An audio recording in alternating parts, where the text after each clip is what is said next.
آخری 10 دن میں لیلۃ القدر رکھی ہے، اعتکاف رکھا ہے۔ پہلی امتوں کے لیے یہ نہیں تھا کہ پچھلے سارے گناہ معاف ہو جائیں، یہ ہمارے لیے کہ ہمارے پچھلے سارے گناہ معاف ہو جاتے۔ اللہ تعالیٰ کا عرش پہلے آسمان پہ آ جاتا ہے، جنت کے دروازے کھل جاتے ہیں، جہنم کے بند ہو جاتے ہیں، شیطان قید ہو جاتے ہیں، اور سمندر کی مچھلیاں اور زمین کی چونٹیاں تک روزہ رکھنے والوں کے لیے دعا کرتی ہیں، اور اللہ تعالیٰ جنت کو روزانہ کہتا ہے ان قریب میرے نیک بندے بندیاں آنے والے ہیں، تو ان کے لیے میک اپ کر لے، تو ان کے لیے تیار ہو جائے۔ یہ اللہ تعالیٰ کی رحمت کو لینے کا سیزن ہے۔ پہلی امتوں کو اعتکاف نہیں ملا تھا، ہمیں اعتکاف ملا ہے کہ 10 دن اللہ دے بوئے تے پہ جاؤ، یا اللہ تیرے کو معافی کروا کے ہی اٹھنا ہے، ہمیں اٹھنا ہی کوئی نہیں۔ تو جو دروازے پہ آ جاتا ہے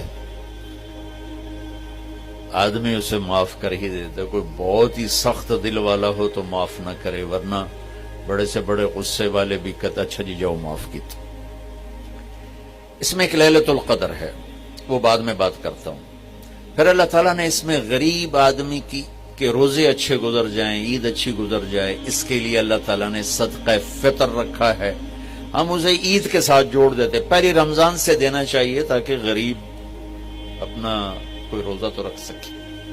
پہلی رمضان سے 29 رمضان تک جب مرضی دے دیں، اور اگر وہ فطرانہ ادا نہیں کرتا تو اس کے روزے اس کے سر کے اوپر سے بھی نہیں جاتے، وہیں کھڑے رہتے ہیں۔ اور عام طور پر یہاں اخبار میں ٹی وی پر گندم کے لحاظ سے آتا ہے 2 سیر کڑک دے دو، وہ تھوڑے سے پیسے ہیں، 100-200 روپے ہے۔ میں آپ کو آپ سب مالدار لوگ بیٹھے ہیں، میں آپ کو اپنے نبی کا صدقہ فطر بتاتا ہوں کہ آپ کیا دیتے تھے۔ آپ کشمش دیتے تھے، کھجور دیتے تھے، جو بھی دیے ہیں۔ تو کشمش 3 کلو، بازار میں 3.5 کلو، بازار میں جا کے پوچھیں جو سب سے اچھی کشمش ہو، یا پھر درمیانی، گھٹیا نہیں درمیانی اور سب سے اچھی، پتہ کریں وہ کتنی ہے، 1000 روپے کلو ہے، 1500 روپے کلو ہے۔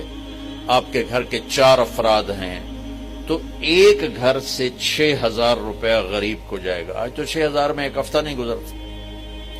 تو اب سب سے عرض کرتا ہوں ویسے بھی خیرات کریں، افطاریاں کروائیں،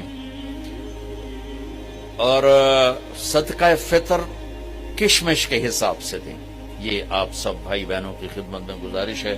اللہ نے آپ کو رزق دیا، خرچ کریں، یہی آپ کے ساتھ جائے گا، باقی سارا ادھر ہی رہ جائے گا۔